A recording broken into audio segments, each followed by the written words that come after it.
Everyone. तो कैसे हैं आप लोग? आई होप बहुत अच्छे होंगे। मेरा नाम एडवोकेट तनुषा मिश्रा है और आप देख रहे हैं चैनल टारगेट फॉर आईक्यू।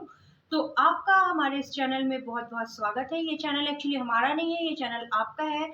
ये टारगेट फॉर आईक्यू एक ऐसा चैनल है जिसपे आपको legal current affairs, legal PCS J के लिए स्पेशली ऑनलाइन प्लेटफॉर्म कोई भी ऐसा नहीं है जहाँ पे आपको सारी चीज़ें एक प्लेटफॉर्म पे मिल जाए। यहाँ पे आपको जुडिशरी के रिलेटेड जितनी भी रेलेवेंट इन्फॉर्मेशन है वो आपको इस चैनल पे मिल जाएंगी।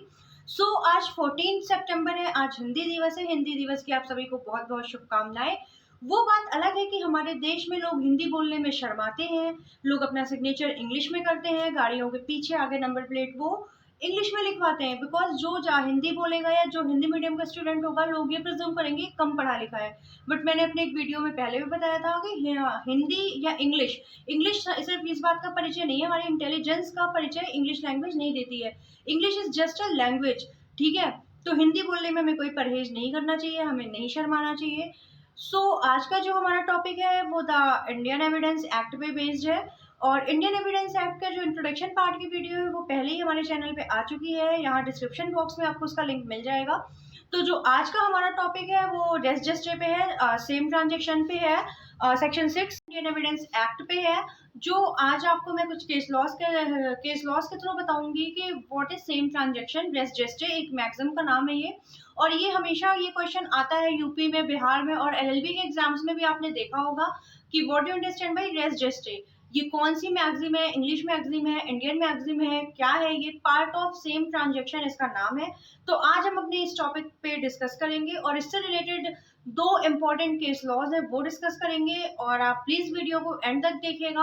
और अगर आपको वीडियो पसंद आएगी तो प्लीज लाइक करिएगा, शेयर करिएगा, सब्सक्राइब करिएगा। बट उससे पहले मैं आपको बताना चाहती हूँ, हमारे जो चैनल है टारगेट फॉर आईक्यू, इस पे पेड ग्रुप्स भी चल रहे हैं, मॉक टेस्ट सीरीज भी चल रही है। हमारे चैनल का पब्लिक टेलीग्राम ग्रुप है टारगेट फॉर आईक्यू, आप वो डाउनलोड करिए, ज्वाइन करिए, टेलीग्राम डाउनलोड करिए, हमारा ग्रुप ज्वाइन करिए और उसमें आपको सारी इन्फॉर्मेशन मिल जाती है। और हमारे पेड ग्रुप की फीस बहुत ही नॉमिनल है, बहुत कम है, आप अपने पॉकेट मनी से भी पे कर सकते हैं।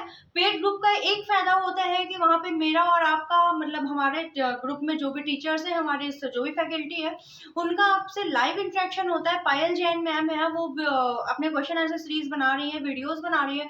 आपको किसी भी क्वेश्चन में अगर डाउट होगा तो आप उनसे डायरेक्टली वहाँ पे पूछ सकते हैं। यहाँ पे क्या है कि हम कुछ भी बोलते जाते हैं, हमें नहीं पता बिहाइंड द कैमरा जो बैठा है उसके मन में क्या डाउट्स आ रहे हैं, वो कमेंट कर पा रहा है नहीं कर पा रहा। हम वैसे तो बेसिकली सबके कमेंट का रिस्पांस करते हैं, अगर फिर भी किसी को पर्सनल इन्फॉर्मेशन चाहिए होती है तो हम अपने टारगेट फॉर आईक्यू का पब्लिक नंबर भी देते हैं। टारगेट फॉर आईक्यू का प्ले स्टोर से आप ऐप भी डाउनलोड कर सकते हैं।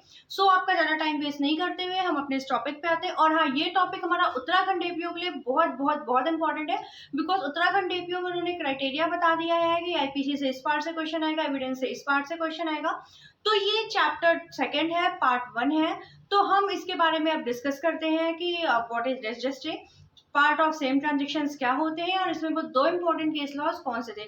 प्लीज वीडियो को एंड तक देखिएगा। मैं बार बार कहती हूँ, अगर आपको पसंद आए तो प्लीज लाइक करिएगा। बिकॉज बहुत मेहनत से हम आपके लिए वीडियो बनाते हैं, रात में वीडियो बनाते हैं ताकि पूरी शांति हो, आपको हमारी आवाज अच्छे से सुनाई दे सके। आवाज का थोड़ा इशू आता है, बच्चे बोलते हैं मैं जल्दी माइक ले लूंगी, आवाज का भी इशू आपका खत्म हो जाएगा। बिकॉज जो हमने जिस रूम में हम वीडियो बनाते हैं वहाँ पे हमें पता नहीं चल पाता कि आवाज़ कैसी आ रही है। बिकॉज पूरा वीडियो बना के ही चेक करते हैं। तो लाइव क्लास का ये भी फायदा है कि अगर आपको आवाज़ में प्रॉब्लम है आप वहीं पे टोक सकते हैं। अब हम आपका ज़्यादा टाइम वेस्ट नहीं करते और अपने टॉपिक पे आते हैं। ये हमारे टारगेट फॉर आईक्यू का कॉन्टैक्ट नंबर है 7500110314। और आज की जो हमारी वीडियो है वो उत्तराखंड एपीओ के लिए बहुत इंपॉर्टेंट वीडियो है। आपका अगेन वेलकम है हमारे चैनल में। अब हमने जो भी डिस्कस किया था, आज हम क्या डिस्कस करने वाले हैं? आज हम डिस्कस करने वाले हैं पार्ट 1, जिसमें सेक्शन 5 और सेक्शन 6 का जिक्र करेंगे। बट आज का जो हमारा मेन टॉपिक है वो सेक्शन 6 ही है। इसमें डॉक्ट्रिन ऑफ सेक्शन 6 है, पार्ट ऑफ सेम ट्रांजेक्शन, और इसमें एक डॉक्ट्रिन है, डॉक्ट्रिन ऑफ रजिस्ट्री, जो कि बेस्ड ऑन इंग्लिश मैगजीम है। तो आज हम वो डिस्कस करेंगे विद 2 केस लॉज, ठीक है। तो पार्ट 1 रिलेवेंसी ऑफ फैक्ट्स की बात करता है, जो सेक्शन 5 इंडियन एविडेंस एक्ट है। इंडियन एविडेंस सेक्शन 5 क्या कहता है? सेक्शन 5 सेक्शन 5 प्रोवाइड्स दैट, आपको दिख रहा होगा तो आप स्क्रीनशॉट ले लीजिए। सेक्शन 6 मैंने ऊपर लिखा हुआ है, सेक्शन 5 नीचे नीचे, बिकॉज जो हमारा मेन टॉपिक है वो सेक्शन 6 है। सेक्शन 5 का मैं सिर्फ आपको थोड़ा सा इंट्रो दूंगी, और इस इंडियन एविडेंस एक्ट का जो वीडियो है इंट्रोडक्शन पार्ट, वो पड़ा हुआ है हमारे चैनल पे, आप देख लीजिएगा। So section 5 provides that evidence may be given in any suit or proceeding of the existence of non-existence of every fact which are relevant under section 55 and of no others। ठीक है, section 5 ये कहता है कि जो भी कोई भी सूट है, कोई भी प्रोसीडिंग चल रही है, तो जो भी जो एग्जिस्टिंग और नॉन एग्जिस्टिंग फैक्ट्स होंगे वो कहाँ रेलिवेंट है, अंडर सेक्शन 55 में रेलिवेंट है। आज अब हम आते हैं अपने नेक्स्ट टॉपिक पे। हमारा जो सेक्शन नंबर 6 है, जो कि बात आप बेयर एक्ट अपने साथ ले लीजिए। सेक्शन नंबर 6 किस चीज की बात करता है, relevancy of facts forming part of same transaction की बात करता है। Relevancy of facts forming part of same transaction, ये हमारी बेयर एक्ट है। आप भी बेयर एक्ट ले लिया करिए और इसमें मार्क करते चला करिए, इससे एक फायदा होगा, कीवर्ड्स बनते जाएंगे और एग्जाम के टाइम आप बेयर एक्ट ऐसे देखेंगे तो आपको तुरंत दिख जाएगा। ठीक है, और जो रेस्ट जस्ट का मीनिंग है, वो उसका मीनिंग है थिंग्स सेड एंड डन। ठीक है, in case of same transaction. अब मैं अभी इसको बाद में बताऊंगा, पहले हम सेक्शन 6 की बात कर लेते हैं। सेक्शन 6 क्या कहता है, सेक्शन 6 कहता है, आप अपनी बेयर एक्ट का सेक्शन 6 ओपन कर लीजिएगा, मैं जो वर्ड बोलूंगी वो आप उसमें मार्क करते चलिएगा। Section 6 says that fact which though not issue are so connected with a fact in issue. पहले तो सबसे पहले आपको पता चल होना चाहिए फैक्ट क्या होता है, फैक्ट एंड इशू क्या होता है। इसकी प्रीवियस वीडियो पड़ी हुई है इंडियन एविडेंस एक्ट की, आप उसमें फैक्ट एंड इशू देख लीजिएगा। और हमारी पेड ग्रुप में भी इसकी क्लासेस चल रही है इंडियन एविडेंस एक्ट की। अगर आप ज्वाइन करना चाहते हैं तो आप इस गिवन नंबर पे कांटेक्ट कर सकते हैं, आपको नोट्स में मिल जाएगी इसकी पीडीएफ फॉर्म में। हम कहाँ पे थे, with fact and issue as to from part of same transaction are relevant when whether they occurred at the same time and place or at different time and place। Same transaction क्या होता है, जो same time and place पे कोई भी चीज occur हुई हो या फिर डिफरेंट टाइम एंड प्लेस पे हुई हो, वो हमारा सेम ट्रांजेक्शन का पार्ट है। अब इसका एक एग्जांपल से हम समझते हैं। ए है accused of the murder of B. A जो है वो एक्यूज है बी के मर्डर का, ठीक है, बाय बीटिंग हिम। ए ने उसको मारा, बहुत मारा, ठीक है।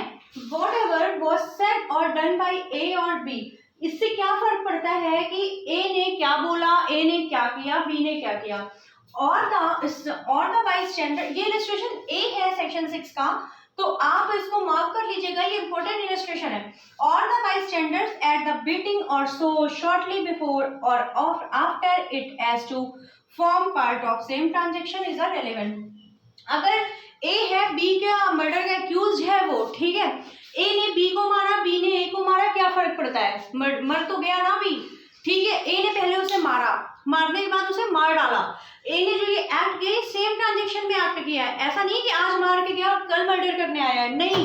ए ने पहले लाठी डंडा अरेंज किया है, पहले उसको मारा है बहुत ज्यादा, उसके हाथ पैर तोड़े हैं, उसको सर पे मारा है, फिर उसको गोली मारी है, ठीक है। तो ये जितने भी काम हुए हैं किसमें हुए हैं, ये सेम ट्रांजेक्शन में काम हुए हैं। ऐसा नहीं है कि आज उसे मार के गया है कल गोली मारेगा, अगर वो सीधे आगे गोली मार देता, वो कुछ भी मारता वारता नहीं, तो ये सेम ट्रांजेक्शन में काम नहीं होते, ठीक है। इसका मतलब ये है, इसमें 3 इलस्ट्रेशंस है और तीनों मोस्ट इंपॉर्टेंट है। आप ये देखिए, इसका जो सेकंड इलस्ट्रेशन है, इलस्ट्रेशन नंबर बी, मैं यहाँ पे इसलिए नहीं बता रही हूँ कि बहुत लंबा हो जाएगा और आप बोर हो जाओगे, इसलिए आप इलस्ट्रेशन खुद से पढ़ लेना।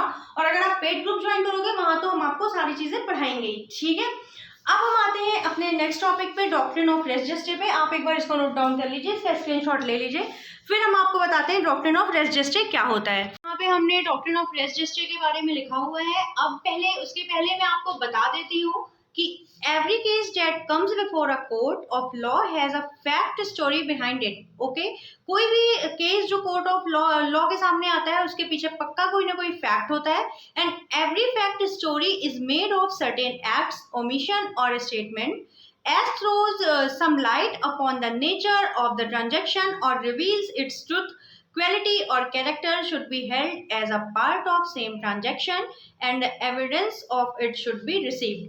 ओके, तो अब हम इस बात, ये जो मैंने अभी एक आपको पैराग्राफ समझाया बताया, इस बात से आपको क्या समझ आया कि कोई भी केस कोर्ट ऑफ लॉ के सामने आता है तो उसके पीछे कोई ना कोई फैक्ट होता है, स्टोरी होती है। Without any fact, without any story कोई भी केस फ्रेम नहीं हो सकता, कोई केस बन ही नहीं सकता पहले बात तो। अब आते हैं हम अपने इस इंग्लिश डॉक्ट्रिन पे, डॉक्ट्रिन ऑफ रेस जेस्टे। ये क्या आपने सेक्शन 6 में देखा है डॉक्ट्रिन ऑफ रेस जेस्टे? ये क्वेश्चन एज रिटेड राजस्थान जुडिशरी में आया था, और एक क्वेश्चन टेप रिकॉर्डेड पे भी आया था। टेप रिकॉर्डेड क्या था वो मैं आपको कल बताऊंगी, उसमें सेक्शन 5, 6, 7, 8 रेलिवेंट किया गया था। RM मलकिनी versus state of Rajasthan something ऐसा केस था, वो मैं आपको कल बताऊंगी। आज मैं आपको सिर्फ इंट्रो दे देती हूँ कि टेप रिकॉर्डिंग क्या रेलिवेंट है, टेप रिकॉर्डिंग क्या रेलेवेंट है। अगर किसी को पता है इसके बारे में तो वो कमेंट में बता देगा, बाकी मैं कल इस पे एक वीडियो लाऊंगी कि क्या टेप रिकॉर्डिंग रेलेवेंट है।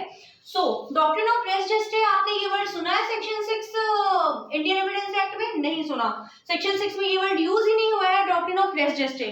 बट ये हमेशा एग्जाम में आता है कि डॉक्ट्रिन ऑफ रेस जेस्टे किस सेक्शन में है, तो सेक्शन 6 में, पार्ट ऑफ सेम ट्रांजेक्शन, ठीक है।